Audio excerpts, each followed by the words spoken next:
할렐루야. 12월 6일 주일 예배입니다. 실시간 예배에 들어오시면 여러분 편안하지만 또 실시간 제때 못 맞추면 또 지나가니까요. 늘 항상 큰 교회에서 1부, 2부, 3부를 드리는데 저는 그냥 1부라고 생각하고 늘 항상 말씀을 녹화해서 보냅니다.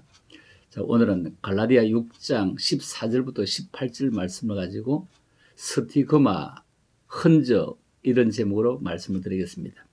성경을 읽고 그 다음에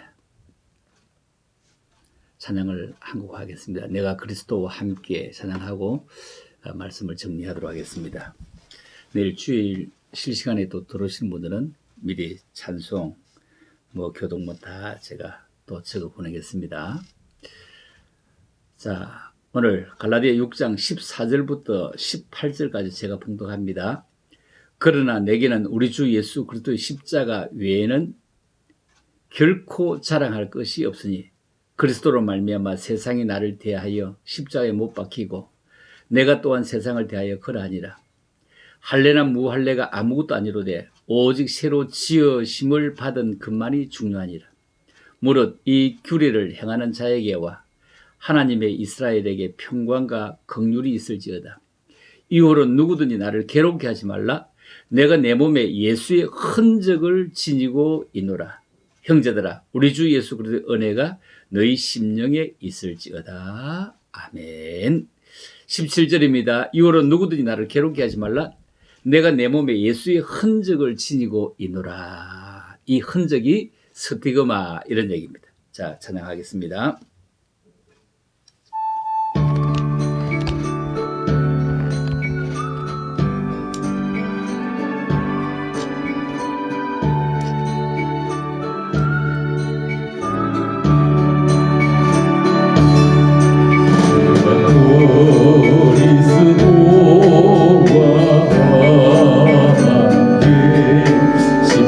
십자가의 무과 근원이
축복합니다. 하나님, 한 해의 마지막 달 첫 주일입니다. 하늘을 돌아보면서 우리의 몸에 얼마만 예수의 흔적을 가지고 있는지, 예수의 스티마를 가지고 있는지 한번 돌아보면서 한 해를 마무리하기를 원합니다. 그리고 새해는 새로운 마음으로 출발할 수 있도록 한 해 남은 기간 동안 열심으로 살게 하시고 돌아오며 살게 하시고 감사하며 살게 하시기를 원합니다. 오늘도 말씀을 들을 때 우리에게는 덕도 복된 기가 되게 하옵소서. 감사합니다. 예수님 이름으로 기도 올리옵나이다. 아멘. 우리 예수 믿음에서 택자 구원이 있습니다. 그죠? 택자 구원. 택한 자만이 구원을 받을 수 있는 것입니다. 택한 자만이 예수 앞으로 나올 수 있는 것입니다. 예수 앞에 나오는 사람은 그냥 나올 수 있는 것은 아무도 없습니다. 그렇죠? 교회의 가치는 중생한 사람들이 가득하고 또한 기둥 같은 귀한 인물이 있는 교회가 천금보다 더 귀한 교회일 것입니다. 규모가 크다 작다 하려는 교회다 이것보다 여기에 쓴뿌리가 있는 사람이 있는 교회는 시험에 들고 무너집니다.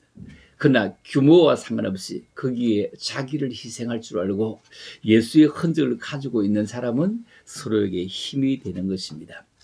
베드로전서 2장 19절에 보면 부당하게 고난을 받아도 하나님을 생각함으로 슬픔은 참으면 이는 아름다우니 이렇게 말씀합니다. 부당하게 고난을 받는다. 그러나 하나님을 생각함으로 슬픔을 참이는 아름다우니 죄가 있어 매를 맞고 또 참는다면 무슨 칭찬받을 만한 것이겠냐. 그러나 선을 행함으로 고난을 받고 참으면 이는 하나님 앞에서 아름답다. 이렇게 말씀을 하고 있습니다. 사람이 살아가노라면 갖가지 온갖 어려움과 또 아쉬운 일들이 얼마나 많이 있겠습니까? 애매히 고난을 받아 하나님이 생각함으로 슬픔을 참아라. 이거는 아름답다. 우리 조상들은 고난이 오면 운명이다, 팔자다 이렇게 돌리는 소극적인 자세를 취했습니다. 그러나 그리스도인들은 적극적인 자세를 가져야 합니다. 먼저 하나님을 생각해야 됩니다.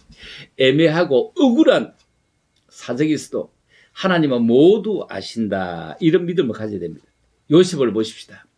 얼마나 애매하게 감옥살을 하고 고난을 당했지만 하나님을 생각합니다. 그리고 믿음으로 살아갈 때 그 고난을 이겨냈습니다. 여러분, 고난이 아름다운 비결이 있다는 것은 하나님을 생각할 때입니다. 고난과 하나님을 연결시켜야 됩니다. 고난이 하나님과 연결되는 순간 이미 고난은 아름다움으로 변하고 있음을 경험하게 됩니다.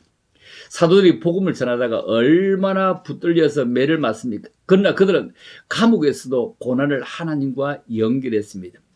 하나님을 생각한 것입니다. 그때 기쁨이 생기기 시작하고 감사가 생기는 것입니다.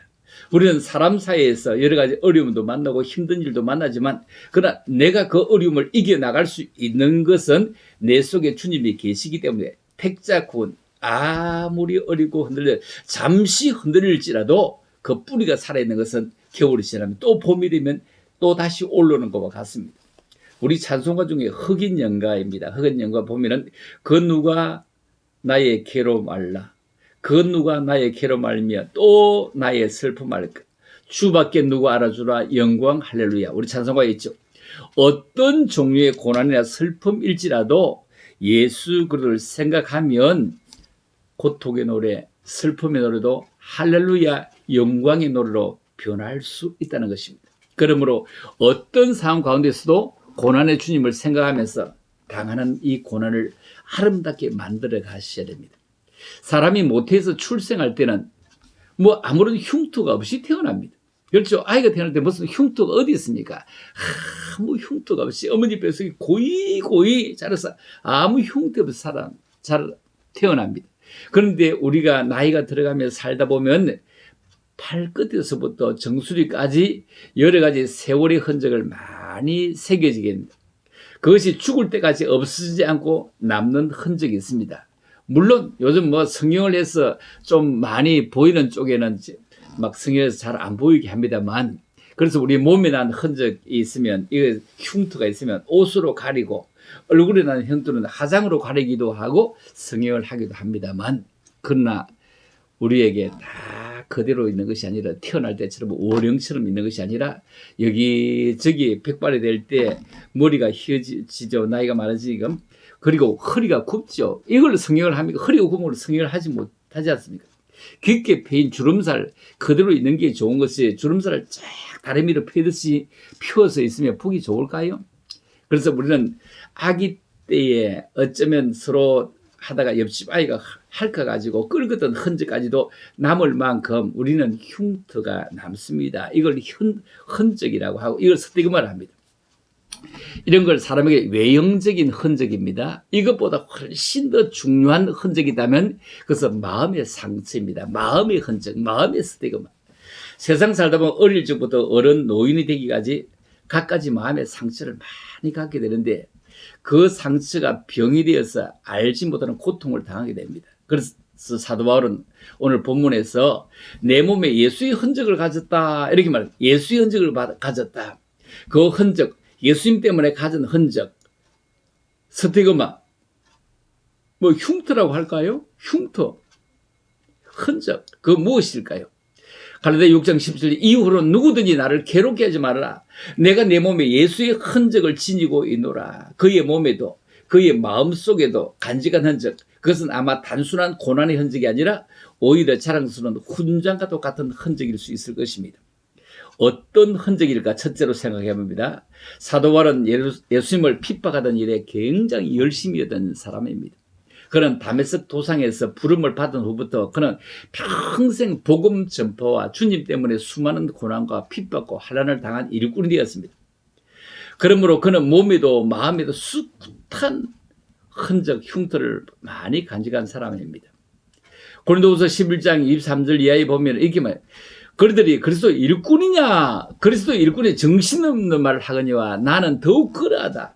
내가 수고를 넘치도록 하고 옥에 갇히기도 더 많이 하고 매도 수없이 많이 맞고 여러 번 죽을 뻔하였으나 유대인들에게서 40에 하나 가마매를 5번이나 맞았다.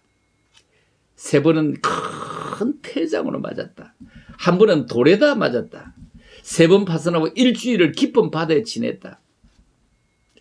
여러 번 여행하면서 강의 위험, 강도 위험, 동족의 위험, 이방인의 위험, 시내의 위험, 강야의 위험, 바다의 위험, 거짓 형제 중에 위험을 당했다. 그러면서 이렇게 말씀합니다. 또 수고하고 애쓰며 여러 번 자지 못하고 줄이며 목마르고 여러 번 굶고 죽고 헐벗었다. 이 외의 일은 고사하고 아직도 날마다 내 속에 눌리는 것이 있으니 곧 모든 교회를 위하여 염려하는 것이라. 염려하는 것이라. 이것이 마음의 흔적이요 마음의 스티그마입니다. 내가 약하면 누가 약하면 내가 약하지 아니하겠느냐? 누가 실족되면 내가 애타하지 않겠느냐? 내가 부득불 자랑할진대 내가 약한 것을 자랑할 것밖에 없다. 이렇게 말씀을 보면 사도 바울이 간직한 흔적이 실로 많음을 알 수가 있습니다. 사정없이 죽으라고 침매, 그것이 흔적이 되고 흉터가 돼서 얼마나 깊고 크고 넓었겠습니까? 루스드라에서 바울을 돌로 칩니다. 그리고 죽었다고 생각하고 성박 그 멀리까지 시체를 버리는 곳에 갖다 버렸습니다. 그곳에서 죽었다고 버려두었는데 되살아서 기어나올 정도면 그 흉터는 오죽했겠습니까? 사도행전 14장 19절에 보면은 유대인들이 안디옥과 이고디온에 와서 무리를 충동하니 그들이 돌로 바울을 쳐서 죽은 줄로 알고 시외로 끌어내치니라. 이렇게 말합니다. 여러분, 교회 때문에 당한 심령의 상처.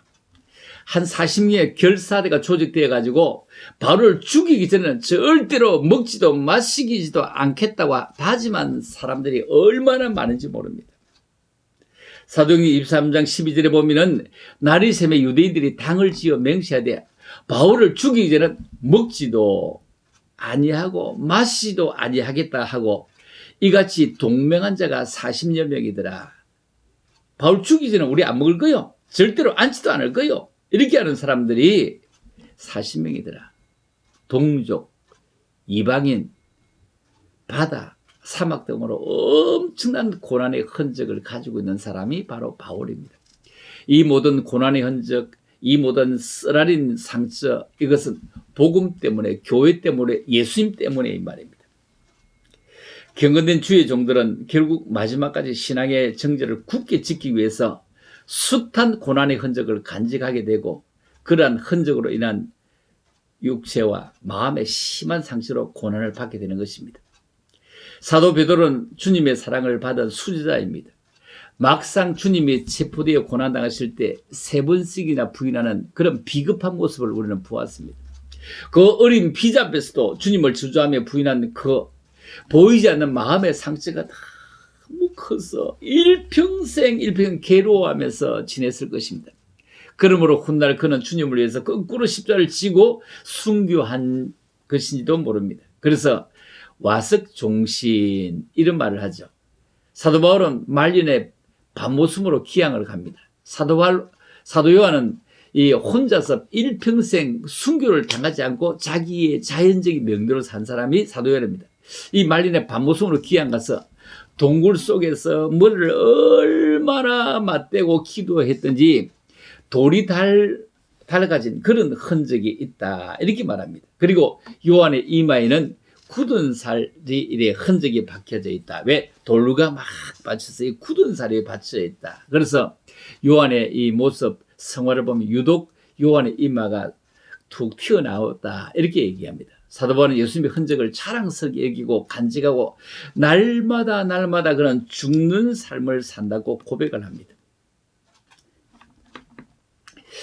고린도전서 15장 31절에 보면은, 형제들아, 내가 그리스도 예수 우리 주 안에서 가진 바 너희에 대한 나의 자랑을 두고 단언하니 나는 날마다 죽노라. 그는 정과 욕심을 십자가에 못 박았다고 고백을 합니다.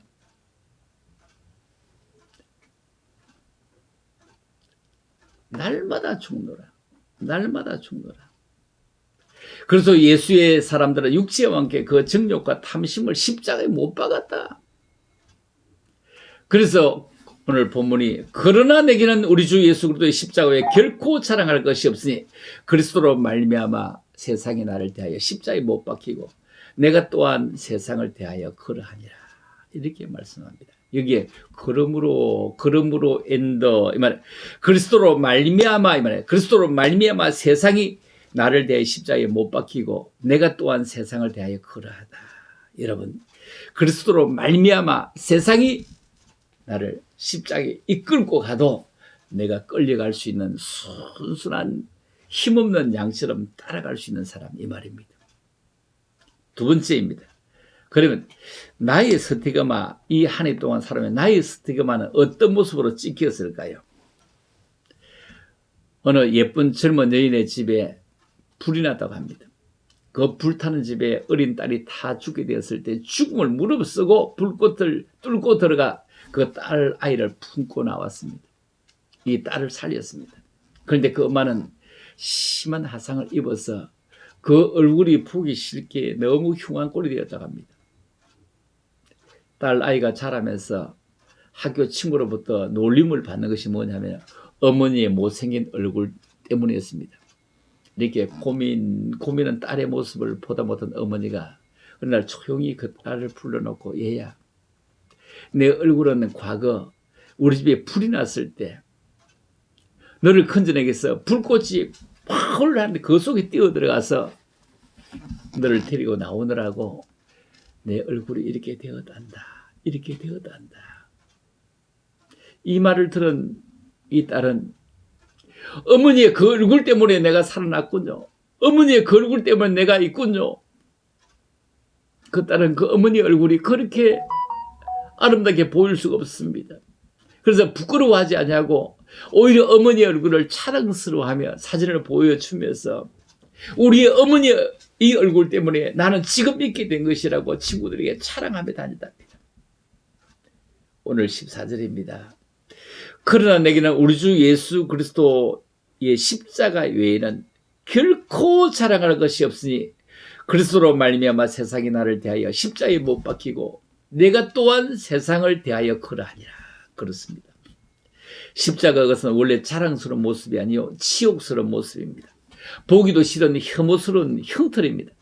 그러나 그 십자가 자랑스러운 것은 나를 위해서 나의 죄 때문에 예수님이 지신 십자가이기 때문에 자랑스럽고 자랑해야 되고 조금도 부끄러운 것이 아닙니다.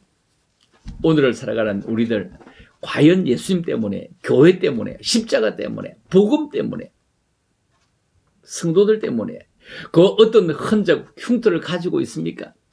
만약 예수님 때문에, 만약 교회 때문에, 복음 때문에 의를 위해서 고난을 당하고 핍박을 당하고 불이익을 당한 것이라고 하면 그것은 불행한 일이 아니고 행복한 스티그마다, 행복한 흔적이다, 행복한 흉터다 이 말입니다. 시편 119편 67절에 보면 뭐라고 합니까? 이런 말씀입니다. 고난 당하기 전에는 내가 그릇 행하였더니 이제는 주의 말씀을 지키나이다. 그래서 119편은 아주 긴 장입니다. 71절입니다. 고난 당한 것이 내게 유익이라. 이로 말미암아 내가 주의 율례들을 배우게 되었나이다. 고난 당하기 전에 내가 그릇 행하였더니 이제는 주의 말씀을 지키나이다. 히브리서는 믿음 장이고 자주 들고 나오는 장이고 히브리 11장 24절에 보면 믿음으로 모세는 장성하여 바로의 공주의 아들이라 칭함을 받기를 거절했다. 여러분, 공주의 아들, 궁궐에 사는 것이 얼마나 대단합니까? 그 칭함을 거절했다. 도리어 하나님의 백성과 함께 고난받기를 잠시 제약의 낙을 누리는 것보다 더 좋아했다. 왜? 그리스도를 위해서 받는 수모를 애굽의 모든 부하보다 더 큰 재물로 여겼으니 이는 상 주심을 바라봅니다. 여러분, 상을 쳐다보면서 열심히 합니다. 여러분, 적금 넣는 분이 그 만기를 쳐다보면서 그 타기가 열심히 하는 것과 같은 것이죠. 성도 여러분, 과연 우리는 예수님의 흔적, 그것을 내 육체에, 내 마음속에 얼마나 간직하고 살아갑니까? 이것은 우리에게 너무너무 중요하다는 얘기입니다. 히브리서 12장 5절 6절에 이렇게 말씀합니다. 또 아들에게 근하는 것 같이 너희에게도 건면하신 말씀도 잊었도다. 일렀을 때 내 아들아 주의 징계하심을 경유하지 말며 그의 꾸지람을 받을 때에 낙심하지 말아라. 주께서 그 사랑하신 자를 징계하시고 그들을 받아들이신 자마다 채찍질을 하십니다 하였으니 이렇게 말합니다. 여러분, 징계를 받는 것 누가 좋아할 거예요? 아무도 좋아하지 않습니다. 징계는 다 받는 것이는 너희에게 없으면 사생자의 친아들이 아니라 남의 아들에게는 남의 딸에게는 징계하지 않습니다. 구중하지 않습니다. 쳐다보고 지나갑니다. 그러나 내 아들이고 내 딸일 때는 징계하고 욕도 하고 채찍질도 하면서 안타까워도 하고 어찌할 줄 모릅니다. 못 본 척할 수가 없습니다. 우리의 육신의 아버지, 육신의 어머니가 우리를 징계해도 공경하며 하물며 모든 영의 아버지께 더욱 복종하며 살려고 해야 되지 않겠습니까? 그들은 잠시 자기 뜻대로 우리를 징계하였으나 오직 하나님은 절대로 그렇지 않습니다. 우리의 유익을 위해 그의 거룩하심에 참여하게 하시기 때문입니다. 징계가 당신은 즐거워 보이지 않습니다. 슬퍼 보입니다. 그러나 후에 그로 말미암아 연단받은 자들은 의와 평강과 열매를 열게 될 것입니다. 그러므로 우리의 피곤한 손, 연약한 무릎을 일으켜 세우고 너희 발을 위해서 고든 길로 만들어 저는 다리에 어그러지지 않게 고침을 받게 하라. 고침을 받게 하라. 이 말은 무슨? 당시 로마 제국에는 많은 노예가 있습니다. 인구의 절반가량이 노예였습니다. 그런데 노예 제도 아래서 자기들은 온갖 비인간적인 행위와 고통이 얼마나 많았습니까? 그러한 고통을 극복할 수 있는 현실적인 자세를 본문은 우리에게 제시하고 있습니다. 베드로는 주인과 노예의 관계가 새로워져야 된다. 그러나 노예들이 고난을 참고 복음을 위하며 그리 쉽지 않다는 겁니다. 주인의 마음에 더 감동을 주어라. 믿지 않는 노예보다 더 정직해라. 더 열심히 일해라. 그러다면 어떻게 할 때 그것이 가능합니까? 노예의 신분이나 예수의 발자취를 따라가면 되는 것입니다. 우리도 고난을 받으신 예수 그리스도의 십자가 발자취를 따라갈 때 고난을 극복할 수 있습니다. 인생에 닥쳐오는 고난은 누구도 피할 길이 없습니다. 피할 수 없다면 받아들이는 자세는 너무너무 중요합니다. 먼저 고난이 삶을 아름답게 만드는 최상의 재료임을 깨달아야 됩니다. 고난당하는 이유를 생각하면서 자신을 돌아보아야 됩니다. 그래서 우리가 아름다운 고난이 되면 스티그마의 최후를 기대해야 됩니다. 세 번째, 스티그마, 이 흔적의 최후의 받을 상급, 최후의 받을 멸류관을 우리는 기대해야 됩니다. 제가 있어 매를 맞고 참 무슨 칭찬이 있으리요.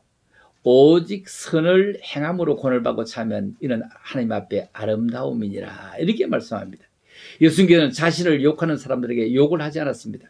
고난을 받았지만 자신의 힘과 능력으로 위협하지도 않았습니다. 마카비 선생에 나오는 내용입니다.